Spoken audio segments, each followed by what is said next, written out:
out or a lasting solution to the agriculture sector in Kenya? Join us as we discuss what these partnerships mean and how they affect agriculture development on all fronts across the board. Follow the discussion on all our social media platforms. Transform Kenya. Empower our nation. Brought to you by Farm Kenya in partnership with Ministry of Agriculture, Livestock, Fisheries and Cooperatives, Syngenta Foundation for Sustainable Agriculture, Micro-Enterprises Support Program Trust and Agriculture Sector Network. Thank you for staying with us. You're watching Transform Kenya, which is airing on KTN News and KTN Farmers. Our hashtag for the program is Transform Kenya and Farm Kenya. We do appreciate your feedback so far. We shall be sampling some of your questions as well as your observations when it comes to the subject of discussion, that is public-private partnerships and the role they have to play in transforming the agricultural sector. Well, before we went for the break, we wanted to take the discussion to another level, where we want to look at what are the priority areas for public-private partnerships. Allow me to bring in Professor Ntiba. Perhaps as government, there is quite a lot when it comes to the PPP opportunities in the country and especially in agriculture. Do we perhaps know, are we having a roadmap to this? What are the priority areas? And I would also be keen to hear from the rest of the panelists on what they think, what should be top on the list. But let me start off with you, Professor. Thank you very much, Gina. Let me tackle this subject from the point of view of fisheries, where I'm quite conversant with. First of all, to say that, fisheries is one of those not very understood areas because, majority all of us live on land. And therefore, when we have to think about water, it comes in a secondary or a tertiary manner. But I put it this way. For example, we have fish farming. Now, fish farming, aquaculture, is the fastest growing subsectors in the agriculture production areas. It is the fastest growing in the world because farmed fish has already overtaken fish from natural systems. And I think this trend is going to continue being that way. And therefore, this is an area of investment for countries, particularly where you have water, where you have the right conditions, which I think we have in this country. Some of the areas that will become very useful in aquaculture will be, for example, you require seedlings, you require fingerlings. And this is very important. So we require private sector to contribute in providing this bit of service in terms of giving quality fingerlings, quality seed, because if you have the wrong seed, then it means that the final product will be a stray fish. I remember when we started fish farming during the stimulus program from 2009. We had a lot of problems with this area of providing the right seed. I remember some people even sold tadpoles. Others, particularly where we are dealing with tilapia. Tilapia has this problem that if it is not nurtured properly from egg to larva and then to the fingerlings, they tend to stunt in growth.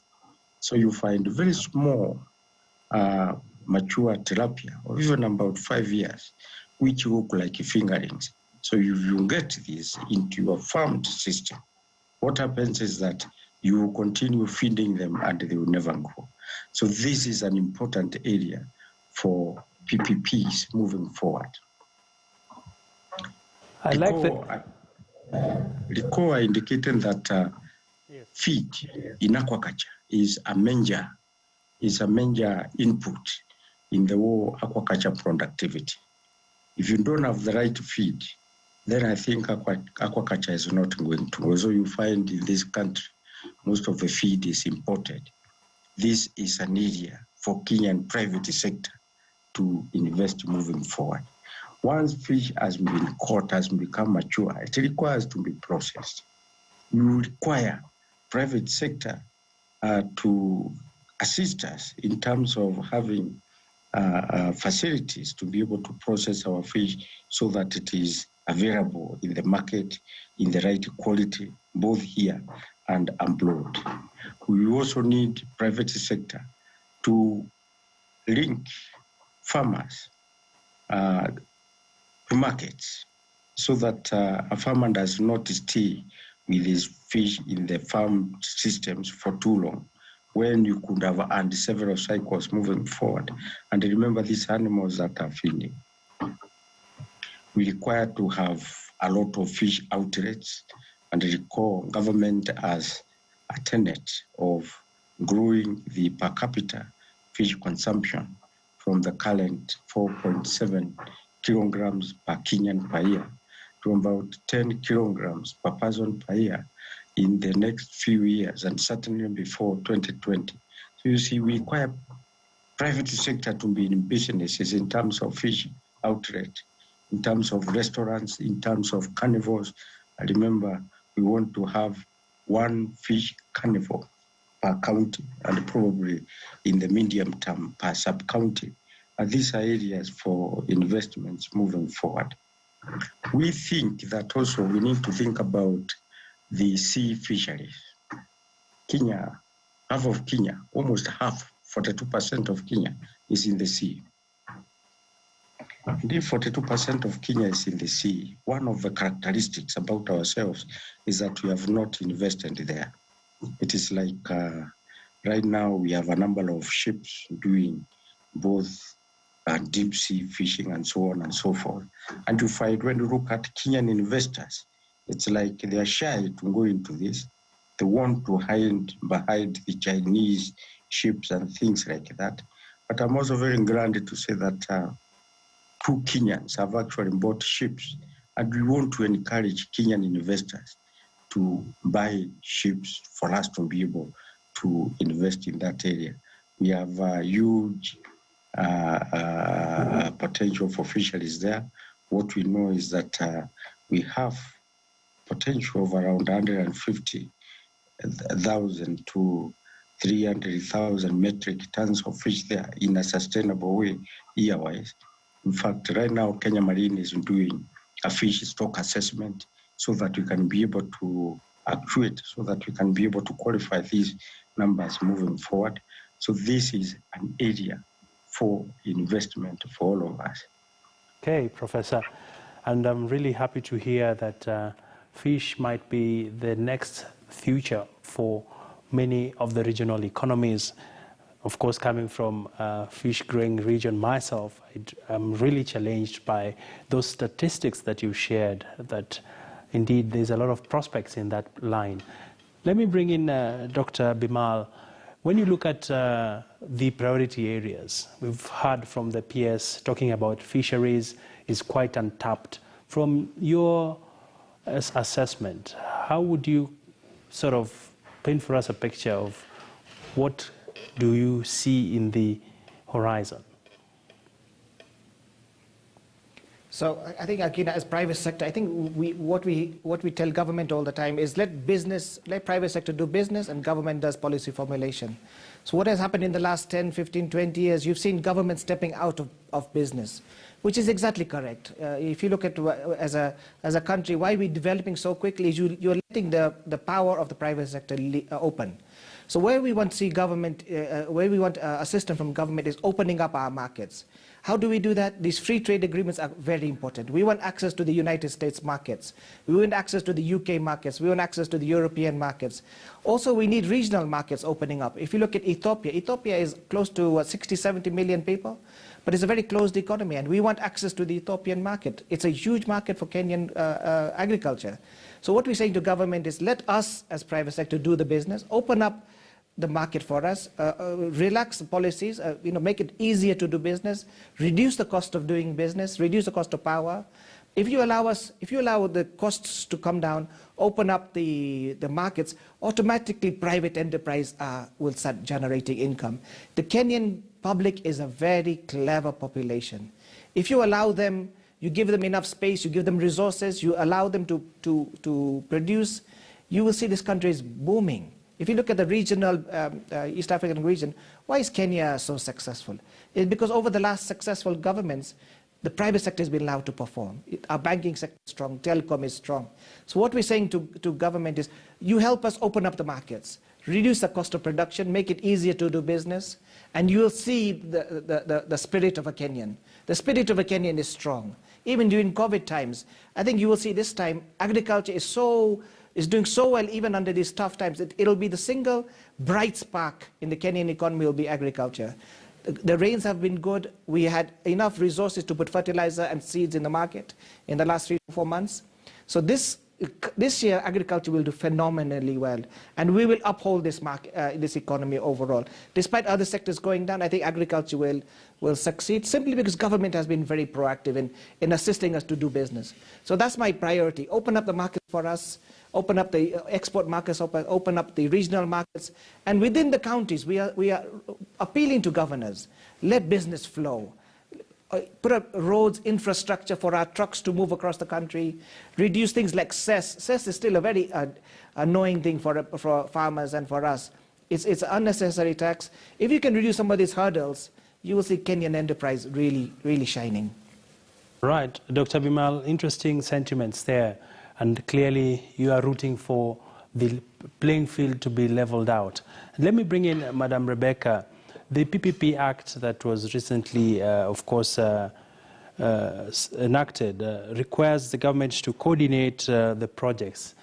Yet the government has seemingly been dragging its feet. As private sector, what are your key concerns in regards to pushing for faster implementation so that at the end of it all, as Dr. Bimal says, we want to see a thriving business environment?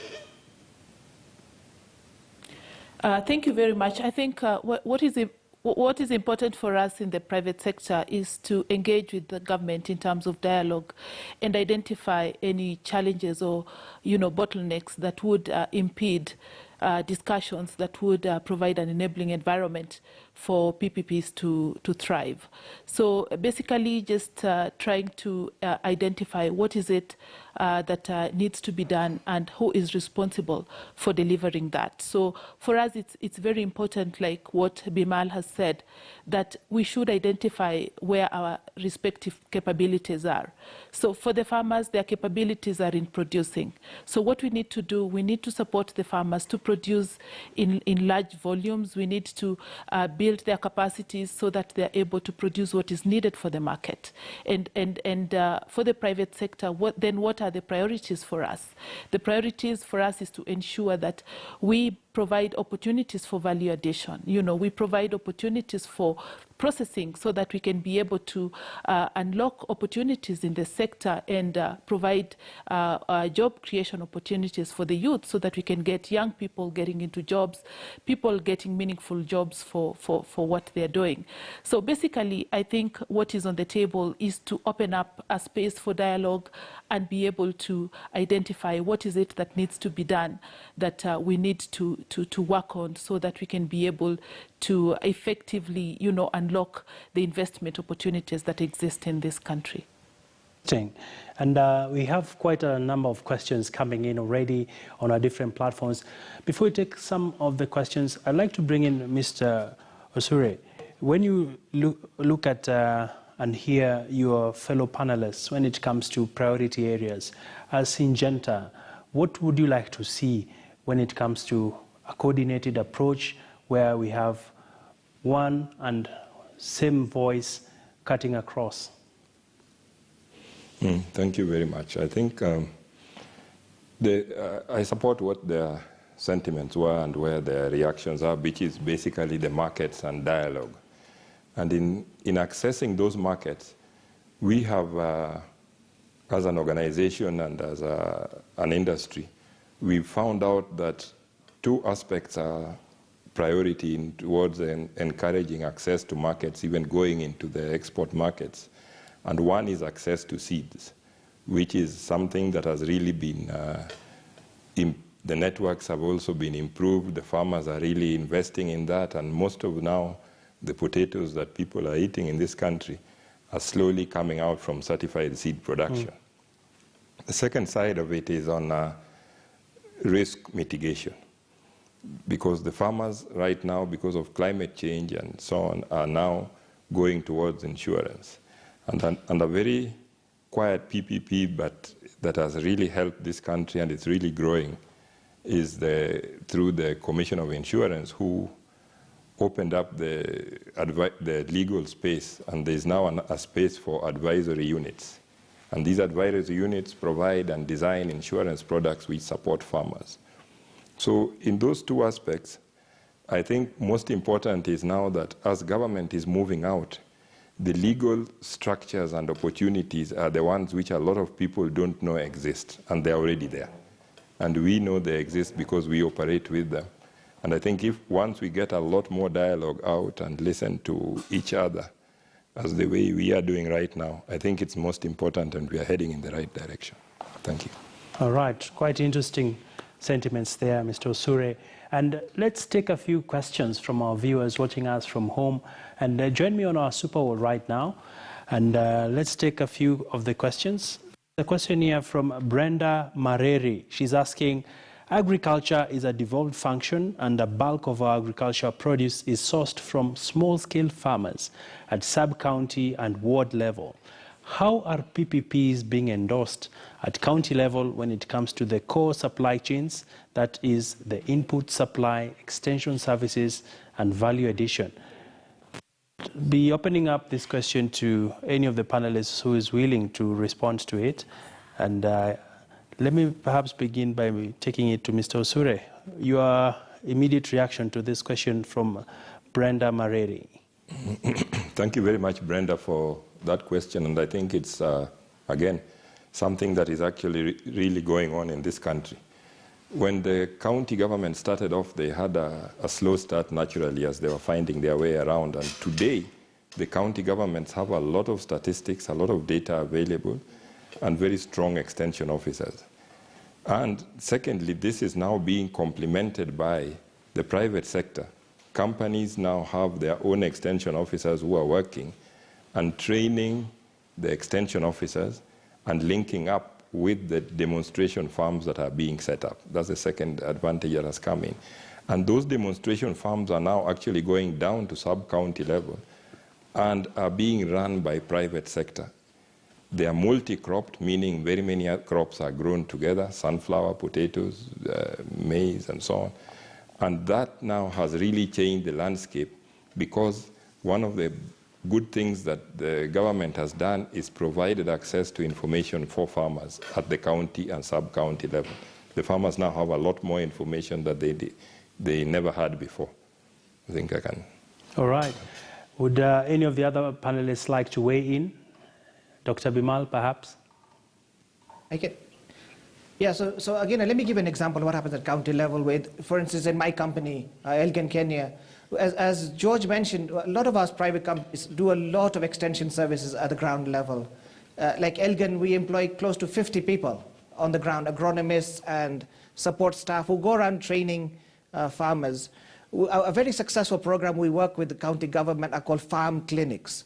Now, what farm clinics has been doing, and we do it with a number of our partners in county government, is we partner with the county government, and we go on every Saturday to county by county, and we have a team of experts from the private sector, and the farmers come and they ask any kind of question to our team, us and the county government extension officers, and we educate each other on what the latest technologies are, be it drip irrigation, be it the latest seeds, the new chemicals. So a private sector is doing a great deal of work already in terms of extension services and training to farmers at the grassroots level.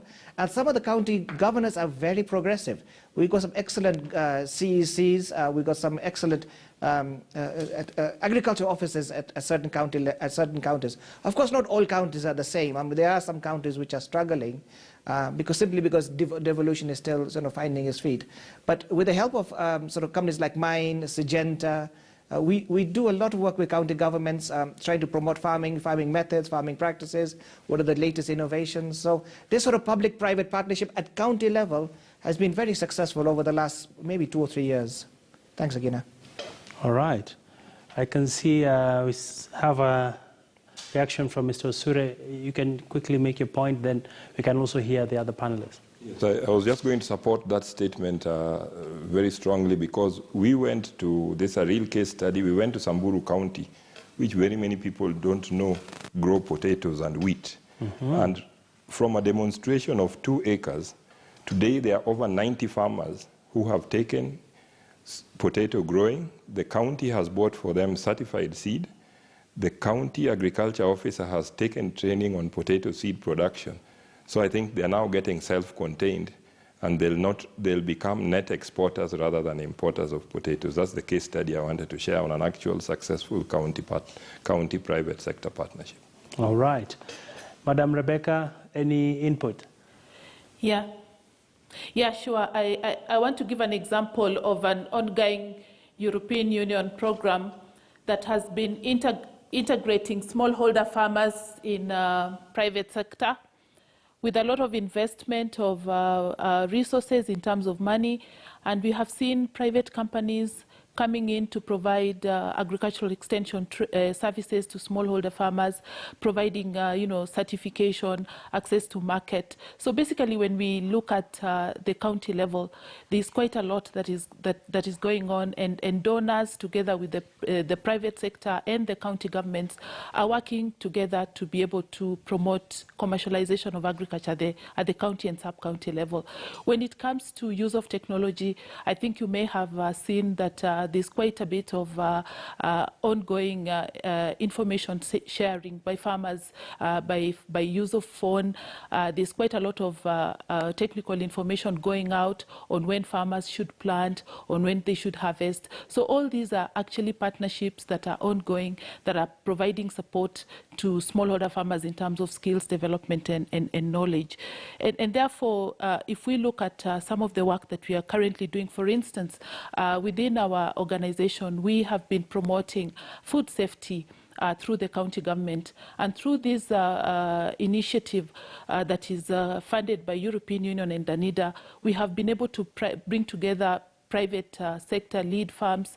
We've brought together county governments, and together they are engaging in a very important dialogue around food safety, identifying opportunities to be able to make our food system safe by ensuring that the food that is going out to the market is actually safe. And this is happening by engaging the county governments in a dialogue that can be able to lead to, the drafting of various legislation that can be able to keep our food system safe at county level. So basically, there are quite a number of examples that we can be able to use. If you look at mechanization, in most of the counties, the private sector has come in strongly to provide equipment leasing to smallholder farmers, and that is significantly supported by the county government. So you find there's a whole partnership around the smallholder farmers, the private sector, the county government, to try and push commercialization and increase agricultural productivity at the county level. Thank you. All right, quite interesting. And we want to proceed on another commercial break. When we come back, we'll be taking your comments as well, and of course from our viewers. To be part of this discussion, you can tweet us at KTN News KE. Remember, our hashtag for this conversation is FarmKenya, and we also go in the other hashtag TransformKenya. We'll be back after this quick commercial break. Keep the conversation going on our social media platforms as we carry on about the importance of partnerships between public and private stakeholders to the Kenyan agricultural sector. Transform Kenya. Empower our nation. Brought to you by Farm Kenya in partnership with Ministry of Agriculture, Livestock, Fisheries and Cooperatives, Syngenta Foundation for Sustainable Agriculture, Micro-Enterprises Support Program Trust and Agriculture Sector Network. This is KTN News.